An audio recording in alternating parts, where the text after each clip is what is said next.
ওয়াসাল্লামের প্রতি। প্রিয় স্বেচ্ছাসেবক ভাইয়েরা, তোমরাও বসে পড়ো। তোমাদের আর কি কাজ? প্রোগ্রাম তো শেষ হয়ে গেছে, বসে পড়ো সামনে এসে। পিছনে যারা স্বেচ্ছাসেবক আছো তারাও বসে পড়ো, এবং মাঠে যারা আছে তাদের নিয়ে বসে পড়ো। মাইকের আওয়াজ যতদূর পর্যন্ত যাচ্ছে, গেটের আশেপাশে এবং বাইরে যারা দাঁড়িয়ে আছেন তারা দয়া করে ভিতরে এসে বসে পড়ে। আমরা দীর্ঘ পথ পাড়ি দিয়ে আসতেছি, রাজশাহী থেকে চাঁদপুর, অনেক পথ। ঢাকা ঢুকতে আর বের হতেই জীবন বেরিয়ে যায়।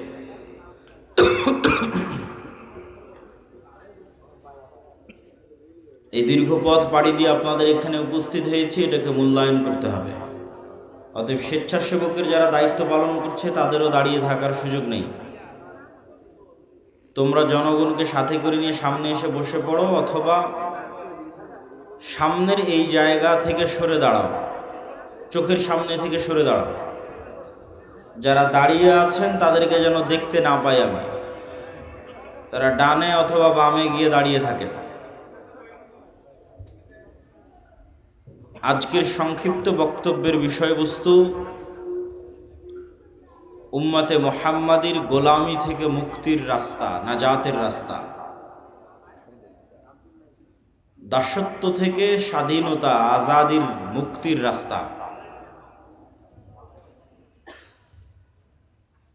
আমরা যে সমগ্র বিশ্বে গোলামি এবং দাসত্বের জীবন যাপন করছি, এটি নিয়ে সন্দেহের কোনো অবকাশ নাই। আমাদের নিজেদের অবস্থাও যদি দেখি, ফিলিস্তিনের গাজার মুসলমানদের অবস্থা যদি দেখি, আরাকানের রোহিঙ্গা মুসলমানদের অবস্থা যদি দেখি, সবই এক। আজ সমগ্র পৃথিবীতে মুসলমানের জীবনের কোনো মূল্য নাই, একটা পশু পাখিরও জীবনের মূল্য আছে, একটা প্রাণীরও জীবনের মূল্য আছে, কিন্তু মুসলমানের নাই। এটা আমাদের গোলামি এবং দাসত্বের চিহ্ন, আলামত। এটা থেকে মুক্তির জন্য কয়েকটা রাস্তা। নাম্বার 1, শতভাগ তাওহীদপন্থী মুসলমানের অভাব। আল্লামা ইকবাল লিখেছেন, ये दौर अपने इब्राहिम की तलाश में है। আজকের যুগে মুসলমানদের সকল সমস্যার সমাধান হচ্ছে, এই যুগে একজন ইব্রাহিম দরকার। ইব্রাহিম আলাইহিস সালাতু ওয়াস সালামের মতো শতভাগ তাওহীদপন্থী মুসলমান দরকার। এটাই এই যুগের মুসলমানদের সমস্যার সমাধান।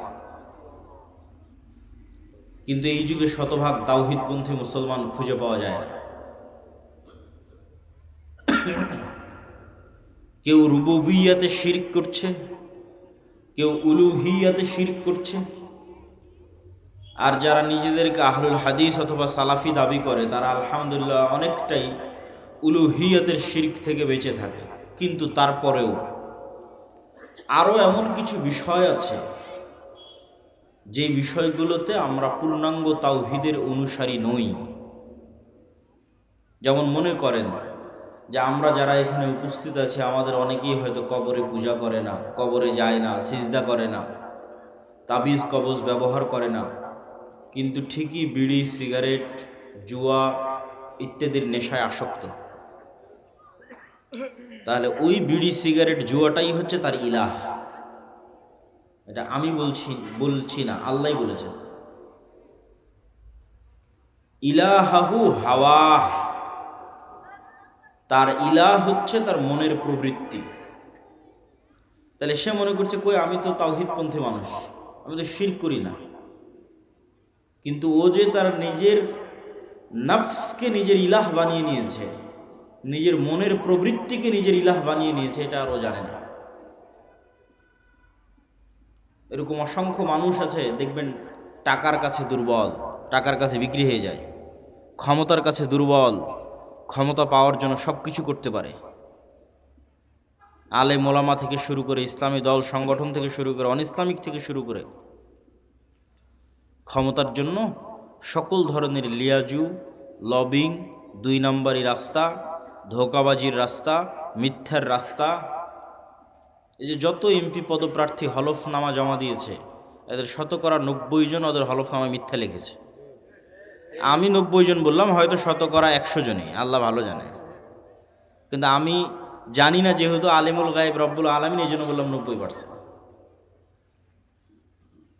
তাহলে এই মানুষগুলো যদি মনে করে যে না, আমি তো শিরক করছি না, কিন্তু সে তো পূর্ণ শতভাগ তাওহীদপন্থী নয়। কারো ইলাহ টাকা, কারো ইলাহ ক্ষমতা, কারো ইলাহ বিড়ি সিগারেট জুয়া, কারো ইলাহ তার নাফস, কারো ইলাহ আর প্রেমিকা। এইভাবে সে তাওহীদ থেকে বিচ্যুত অবস্থায় আছে। তাওহীদ মানে পরিপূর্ণরূপে সকল দিক থেকে আল্লাহর সামনে আত্মসমর্পণ, যেটা ইব্রাহিম আলাইহিস সালাম করেছিলেন। যা আল্লাহ সুবহানাহু ওয়া তাআলা যখন তার ছেলেকে জবাই করতে বলেছে, তখন উনি রাজি, ওনার ছেলেও রাজি। এইটাকে আল্লাহ কোরআন মাজিদে নাম দিয়েছে আসলামা ওয়া তাল্লাহু লিল জাবিন, যে ইব্রাহিম আর ইসমাইল ইসলাম গ্রহণ করেছে, শাব্দিক অনুবাদ। তো কি ইসলাম গ্রহণ করলো? যে তারা আল্লাহর সামনে এই পরিমাণ আত্মসমর্পণ করেছে যে নিজে পিতা হয়ে ছেলেকে জবাই করতে রাজি, কেননা সিদ্ধান্ত আল্লাহ। আর নিজে 7-8 বছরের শিশু কিশোর হয়ে মরতে রাজি, কেননা সিদ্ধান্ত আল্লাহ। তাহলে এরকম সকল দিক থেকে যখন একটা মানুষ পরিপূর্ণরূপে আল্লাহর সামনে আত্মসমর্পণ করে, তখন আসলে শতভাগ তাওহীদপন্থী মুমিন হয়। এটা নাই। পয়েন্ট নাম্বার 2, আল ঈমান বিল গায়বে ইয়াকিন। আপনারা আমাকে দেখছেন, এটা দৃশ্যমান জগৎ। আর আপনাদের এখানে যতক্ষণ কোরআন এবং হাদিসের আলোচনা হয়েছে, এখন হচ্ছে, ততক্ষণ ফেরেশতারাও এখানে ছিল, আছে। এটা গায়েবের জগৎ। এই দুটোর উপর বিশ্বাস যখন সমানে সমান হবে, মানে আমাকে দেখছেন, এটা এখন আপনার যেমন ইয়াকিন তৈরি হয়েছে। উপস্থিত হওয়ার আগ পর্যন্ত মনে করছিলেন আসে কি আসে না, নাও আসতে পারে, সন্দেহ। তাহলে আপনি এখন মনে করছেন ফেরেশতারা আছে কি নাই কে জানে, আমি তো দেখতে পাচ্ছি না, সন্দেহ। এটা ঈমান নয়। আমাকে দেখে নিয়ে আপনার যেমন বিশ্বাস হয়েছে যে না, আব্দুল্লাহ বিন আব্দুর রাজ্জাক আজকে উপস্থিত হয়েছে এবং উনি কথা বলছে, আমরা শুনতে পাচ্ছি, এইটা যেই লেভেলের বিশ্বাস, যেই দিন এইটার মতো অথবা এর চেয়ে বেশি বিশ্বাস করতে পারবেন যে এখন আপনাদের সাথে ফেরেশতারাও এখানে বসে আছে, ওই দিন মুমিন। ওই দিন গোলামি থেকে মুক্তির রাস্তা খুলে গেছে। এই ঈমান বিল গায়েবে ইয়াকিন তৈরি করার জন্যই আল্লাহ সুবহানাহু ওয়া তাআলা নবীদেরকে বিভিন্ন গায়েবের নিদর্শন দেখাতেন। লিনুরিয়াহু মিন আয়াতিনা। মেরাজের বর্ণনায় আল্লাহ বলছেন যে মুহাম্মদ সাল্লাল্লাহু আলাইহি সাল্লামকে যে উনি মেরাজে নিয়ে গেছেন, কারণ কি? লিনুরিয়াহু মিন আয়াতিনা, আমাদের গায়েবের কিছু নিদর্শন স্বচক্ষে তাকে দেখাতে চাই। তাহলে এতদিন যে জান্নাতের কথা উনি বলতো, ওইটা এখন উনি নিজে চোখে দেখবে। এতদিন যেই নবীদের গল্প উনি করতো, ওই নবীদের সাথে উনি সরাসরি সাক্ষাৎ করবে। এতদিন যে আসমানি জগতের কথা উনি মানুষকে বলতো, আসমানি জগৎ উনি স্বচক্ষে দেখবে। তাহলে ওনার যেই মাত্রার ঈমান হবে, ওই ঈমানের ধারে কাছে আমাদের পক্ষে যাওয়া কঠিন আছে। কেন? উনি গায়েবকে দেখে এসেছেন, গায়েবের জগৎকে, অদৃশ্য জগৎকে। তো আমাদের পক্ষে দেখা সম্ভব না হলেও বিভিন্নভাবে চেষ্টা করতে হবে যেন আমাদের ঈমানটা ওই লেভেলের হয়। আর আমি মনে করি যে আজকের আধুনিক যুগে আধুনিক বিজ্ঞানের বিভিন্ন আবিষ্কার অন্যদের কাছে মনে হতে পারে যে আধুনিক যুগের বিভিন্ন আবিষ্কার আমাদেরকে বস্তুবাদী করে দিচ্ছে, কিন্তু আমার কাছে মনে হয় মানুষ যদি একটু চিন্তা করে তাহলে তার গায়েবের উপর ইয়াকিন তৈরি হবে। যেমন একটা ছোট্ট উদাহরণ দিই আপনাকে। আজ থেকে 100 বছর আগে এই চাঁদপুর হাজীগঞ্জের একটা মানুষ যদি মারা গিয়ে থাকে, তাকে যদি এখন জীবিত করা হয়, জীবিত করে বলা হয় এই যে বক্তাকে দেখতে পাচ্ছ, এই বক্তা যে বক্তব্য দিচ্ছে, সেই বক্তব্যটা এখন ঢাকায় বসেও শোনা যাচ্ছে, সেই বক্তব্যটা এখন চিটাগাঙে বসেও শোনা যাচ্ছে, ইংল্যান্ড, লন্ডন, আমেরিকা বসেও শোনা যাচ্ছে। এই বক্তা বলতেছে এখানে, আর ওর আওয়াজ বাজতেছে আমেরিকাতে এখনই। তাহলে সে এটা বিশ্বাস করবে না। এটাই তাদের জন্য গায়েব ছিল। তাহলে আমাদের এই লাইটে, আলো, এই তরঙ্গ, এই ওয়েভ, এর মধ্যে দিয়ে কথা আলোর গতিতে যেতে পারে, এটা আমরা জানতাম না। অথচ পৃথিবী যেই দিন থেকে সৃষ্টি হয়েছে ওই দিন থেকেই যেত। এই আলোর তরঙ্গের মধ্যে দিয়ে কথা আমরা এটা ধরতে পারিনি। এখন মোবাইল আবিষ্কার করে নেটওয়ার্ক দিয়ে টাওয়ার দিয়ে আমরা এটাকে এখন ধরে নিজেদের সুবিধার্থে ব্যবহার করতেছি। কিন্তু এই যে আমার কথা চলে যাচ্ছে আলোর গতির সাথে, এটা পৃথিবী যেদিন সৃষ্টি হয়েছে ওই দিন থেকেই যায়, কিন্তু আমরা জানতাম না। তাহলে এটা যেমন অদৃশ্য তারপরও সত্য। আপনি দেখতে পাচ্ছেন, আপনারা ব্যবহার করতেছেন প্রতিদিন সকাল সন্ধ্যা, অথচ এটা অদৃশ্য, দেখা যায় না কীভাবে কথাটা এখান থেকে মোবাইলে গেল, আর মোবাইল থেকে কথাটা কিভাবে টাওয়ারে গেল, আর টাওয়ার থেকে কিভাবে আমেরিকায় গেল, দেখা যায় না, তো অদৃশ্য। আর 100 বছর আগের মানুষ এটা বিশ্বাসও করবে না, কিন্তু আপনি ব্যবহার করতেছেন নিজে। তাহলে আমার এখনকার কথা মানুষের তৈরি প্রযুক্তির মাধ্যমে যদি 1000 কিলোমিটার দূরে এখনই পৌঁছে যেতে পারে, তাহলে আমি কেমনে বিশ্বাস করব যে আমার এই কথা আল্লাহ এখন শুনতেছেন না? কোন লজিকে, কোন যুক্তিতে আপনি বিশ্বাস করবেন যে আমার কথা মানুষ তার প্রযুক্তি দিয়ে আমেরিকায় বসে শুনতেছে এখন ইনস্ট্যান্ট? আমি এখানে বলতেছি, আমেরিকাতে বসে শুনতেছে, আর আমি এখানে বলবো আর আল্লাহ শুনতে পাচ্ছেন না, উনি সর্বশক্তিমান।